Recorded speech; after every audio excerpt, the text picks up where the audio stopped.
I brought some examples that I wanted to show you. And I know, I mean, you probably could have brought another 100 books like these because you're so in it. But these are things that, I've picked up, our audience has sent in. This is the 1619 Project, Critical Race Theory, basically now teaching children that we're not all created equally. Now that, you should judge people based on their color, last name, etc. This one is an effort to teach literacy through the lens of this anti-racist curriculum, which basically means it's kind of Marxist ideology that if you're teaching literacy, you should make sure that you generate a discussion about racism, again, division, really telling people that if you're born of a certain skin color, you're behind on others. This is the gender. This is an 8th grade reading assignment about gender fluidity that is found in a lot of the schools.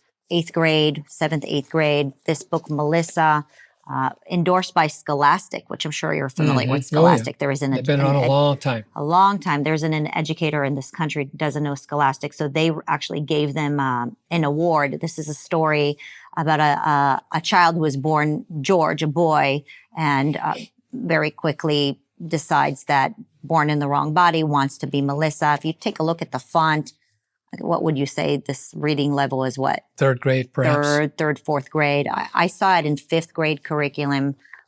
So how is this stuff happening when we know that our kids can barely read or do math? How is this making it into the schools? Are the teachers themselves not overwhelmed enough with what it is that they need to teach? And what I've also noticed, these specific examples, they're not separate lessons. So when I was teaching, sometimes there would be these things through social emotional learning. And so they would have time for social emotional learning and all kinds of things would pop up as teachers would just find stuff on the internet to make things interesting. And so discussions. Now it's actually becoming part of literacy. So if you have a literacy hour and you're teaching kids how to read, the books that are used are these kinds of books. How is that happening? Is it a top-down thing? Is it coming from the school districts? Is it coming from the teacher colleges? Is it coming from the makers of the content themselves? Why do you think this is escalating? And also, I agree with you very, very fast. I think we both agree that for a very long time, there have been problems in education. But the type of problems that we're seeing today are at a whole nother level, right? So I'm curious if you have any thoughts as to why is this happening? I do have some thoughts on it. and I need to explain it this way. There's several prongs to this.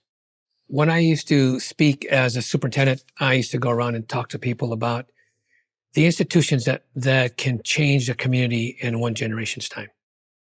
And there were 4 institutions. The first is the family institution. And so if you have a family that nurtures their children, that provides a safe place for them, provides room and shelter, encouragement and support, and you have a family that does that, you have the beginnings of a good community. I think most people would agree with that. Unfortunately, what are we seeing with our families today?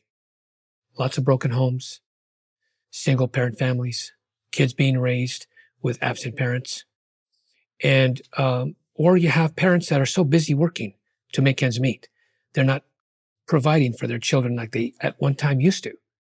And but nonetheless, the family institution is critical, okay, but it's changed.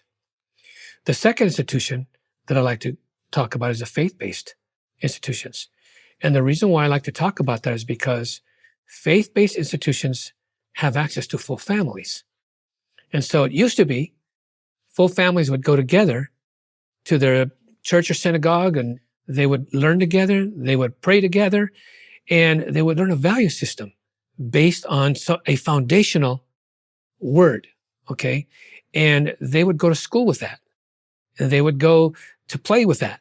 And so you would have faith-based institutions that are a vital part. Now you get the families together with a good faith-based institution, you've got a greater chance of a wonderful community to be formed in one generation's time.